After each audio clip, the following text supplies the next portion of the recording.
Welcome, everyone. My name is Lindy Johnson, and this is Kristen and Charlie, and we are going to talk today about session reports and session notes, which is so fun. Love this topic. We love session reports. Everyone does.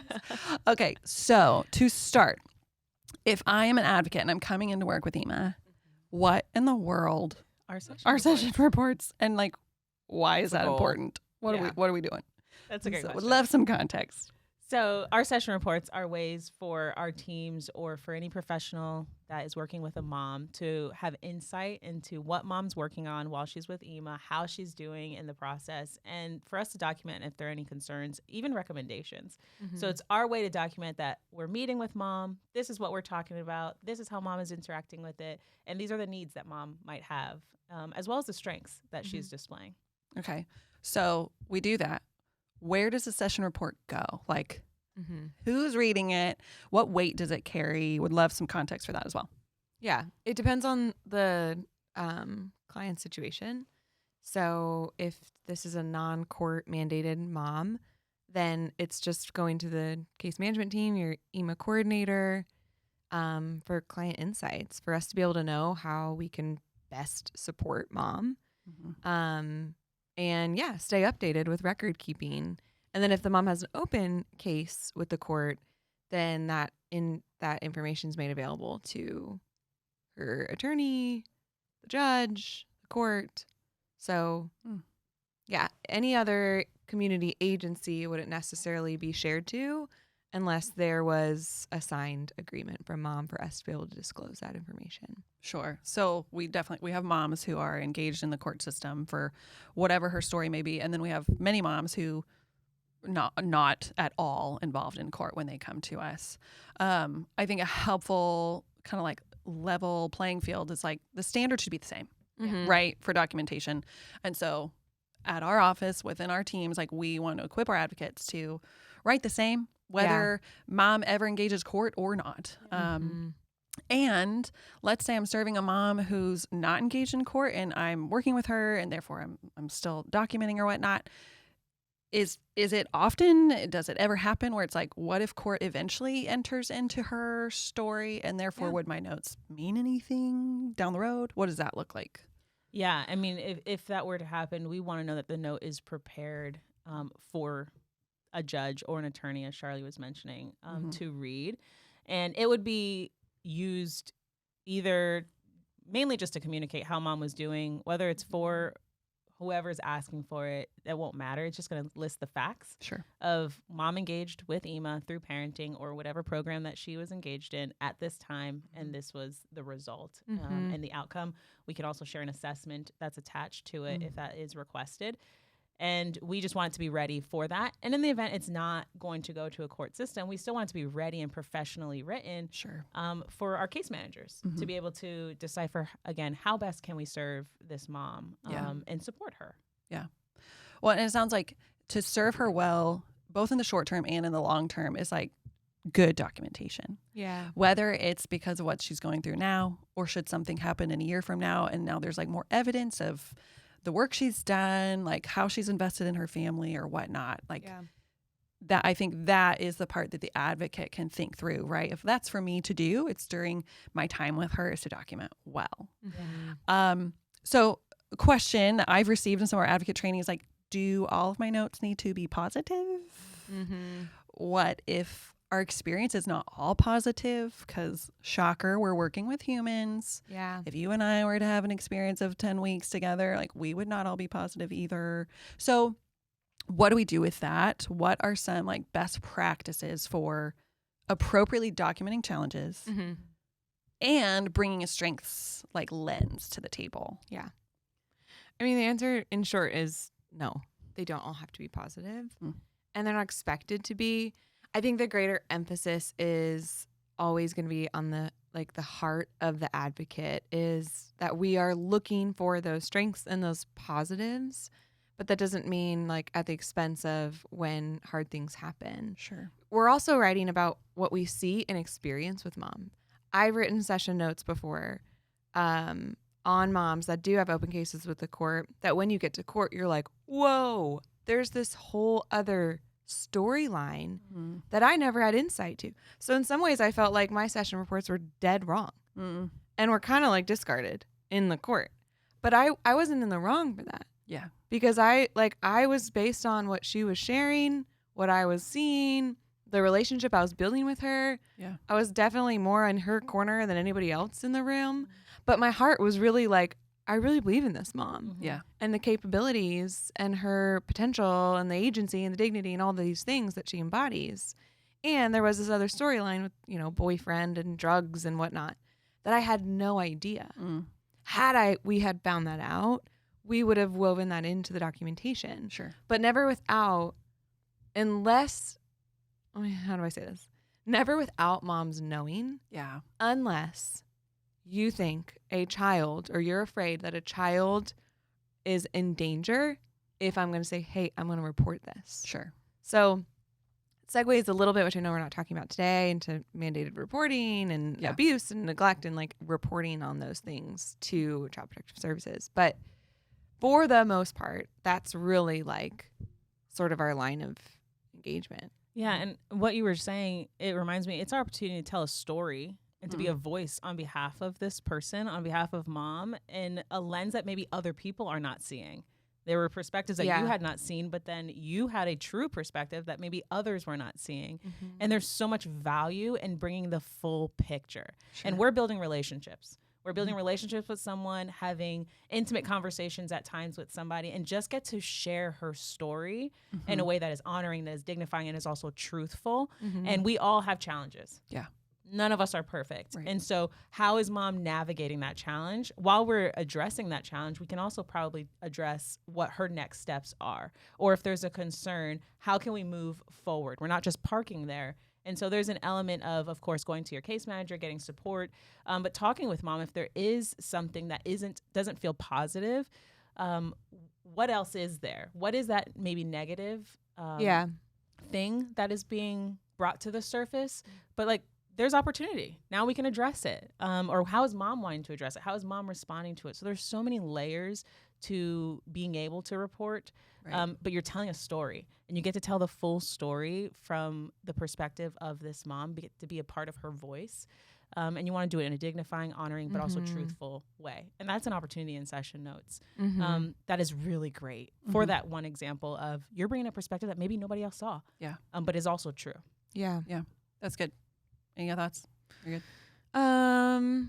I think like one of the coolest things about YEMA is that you get to be one person, one service, one provider, however she sees you, that is like looking for, isn't assuming, isn't entering into the space with bias, isn't like just writing her off and describing the situation as hopeless, or mom is just lazy, or mom, where we're removing those labels and entering into that space, entering into our relationship with her, really believing in the best. Yeah. And if I don't believe in the best in you, then that's an invitation for sort of a heart check for us.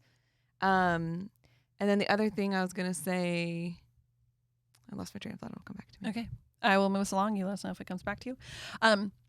So to like take that a little bit deeper, a little more practical of like kind of just the actual writing skills, right? Okay, so it doesn't have to all be positive, but I would like to talk through like some examples of how to accurately and appropriately document both strengths, because there's a way to do that kind of wrong or poorly, or in a way that doesn't actually serve mom should she ever need these notes in court, as well as like challenges, any issues we might be experiencing with mom, how to write that without like just all of my opinions and feelings, right? Yeah. So I think there's an appropriate way to document both that we've got to hone in on as the advocate. So what are your thoughts on that? I remembered, and it connects to this, is the same way that we started this with describing why we're doing session notes. I think that's a really key ingredient in your relationship with mom on the first session, to be like, hey, just by the way, I'm taking notes because it's helpful for me to like hear and listen, summarize what you're saying. And also, while you're in this program, we want to document your journey and your like what you need and how we can help you. Yeah. So that's the, like, if that's the goal and purpose of the session report, I want to start Totally with mom by saying, this is why we're doing this, so she doesn't feel like she's under surveillance. That's really good. That's great. So then to how to document or Both. what? Yeah. Good or Strengths and challenges. How to Kristen? document that appropriately. I feel like you have a good answer. Well, when we're describing the overall session, we want to remove our opinion. Our opinion doesn't matter in this format. We are writing a session to depict what happened. And so maybe we saw that mom was very engaged, loved the content, and was really connected to it. We want to express that and want to share that, but we can't just stop there. And so if that were the case, you'd say, mom appeared very engaged with this topic today, evidenced by, or, some way of saying based on, and perhaps, and you have to give examples. Mom asked a lot of questions. Yep. Mom had a lot of feedback. Mom told me she was really engaged and loved this topic. Yeah. But you don't want to just say, I think, or mom was happy today, or mom was sad today. Why do you think that? If that is an opinion, there has to be some kind of supporting information with that, because you will have perspective. And the same is true when it comes to negative, something that is a concern. Maybe mom appeared disengaged today, and there's got to be a reason. And mom explained that she had got really bad news an hour before. Yeah. And so it was difficult for her to engage in our conversation. So that's different than saying mom was just disengaged, because then I'm left to fill in the blanks of why that is, versus I'm giving every detail that I can of, hey, mom had a hard day and she's navigating how to she still showed up, but she's navigating how to be present in this next thing. But then I see a strength in there. Mom had a hard day and she showed up. Yeah. And so as we're doing, it's kind of like, it feels like a dance. It does take time to learn the skill of writing, but you got to remember, it's not about my opinion. Yeah. And so if I do see something that maybe wasn't clearly stated, I have to have some kind of supporting information, which the other person who's reading this has to be able to have a full picture of. Yeah. And so, I think whether it's positive or negative, have supporting information for that statement, and then pull your voice for mom. And so you're just painting this picture as best as you can. And I think what's also important is what doesn't go in a session note that can be a concern. So let's say, which can happen, mom canceled or didn't communicate that she wasn't able to join a session that was planned. You can communicate with mom and just say, hey, I'm here for the next one. I know something must have come up, and you offer her grace. You can also reach out to your case manager, your ԵMA coordinator, and say, hey, this maybe happened 3 times. I might need some support. And I'm not necessarily putting that in my session note, but I'm communicating that. Sure. I'm noting that and asking for support. And if needed, what I could write in a session note is, met with mom today. We were unable to meet based on these circumstances. We'll attempt to meet again. It's short, it's clear, it's factual, but there's also this record of, okay, we're attempting here. Maybe it's mom got a new job and she's trying to figure out her new schedule. Sure. There's a reason. And so how can we offer grace, not think the worst, and why this situation is happening, but point out a strength, but then still be factual. Yeah. That information with the late and the cancels and the attempts to connect with mom all go in the contact log. Yes. Yeah. So that's like your record keeping, which is super helpful for internal process. So the question was, like appropriately documenting challenges, so kind of hard stuff and the good stuff in a way that works for mom as well. Yeah. I feel like the answer in summary is no, not every session report has to have something bad. Sure. Like there's plenty of sessions where mom's raving review. Yeah. And then we would challenge every advocate, though. Every session report should have something good. Even if it was a really hard session and mom went off on you. Sure. Which has happened. That it's like, take a minute, take a beat to reflect on, but she still voiced her needs in that moment. Sure. She did it wrong. But what she was saying was like coming from this place of, you know what? I would still identify this mom's strengths and ability to be vulnerable or ability to let down her wall. She did it in the wrong way. But like that's a strength, and we call that a win. Yeah. Not in the entirety of the session, but like finding those small sort of micro wins along the way. Yeah, no, that's helpful, because like so much is we, the advocate, have to keep like having our self checks. And Yeah. so, right, most of us would probably interpret that as like, it was horrible. Yeah. But like, we've got to have the maturity, we've got to have the self awareness, and we have to like take a moment to bring a strengths perspective, even if it's like, she showed up and we were on a call for 30 minutes. Like, it wasn't a like, you know, a call and yell and jump off. Right. Yeah. Like, there, right, whatever the way is to find the strength, even if it didn't feel good.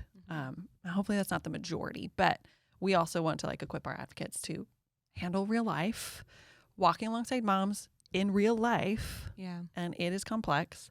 And then just to wrap up too, like, I think the more we hone in on these skills, I hear you, Kristen, mentioning like, you have to have examples. Yeah. Good, bad, or ugly. You've got to give examples. That serves mom in the long run, right? It's like, yes, you've got to learn the skill. Cool for you. We love that you have more skills. But in the end, whether mom goes to court now, whether something happens 2 years from now, but we've documented well, however it may serve her, or she never engages in court, but we have done a good job to document, serves her, good, bad, or ugly, to have examples. Yeah. And the self-check, right? Always, always, always something we have to keep practicing. Yeah. So I feel like those are really two big components. Yeah. You want to add to wrap up? No, I think that's great. Covers it. I love the idea of look for strength. Yeah. It's possible. It's there. Find it. No, that's good. Okay. Thank you, ladies. And we hope that equips you along your way.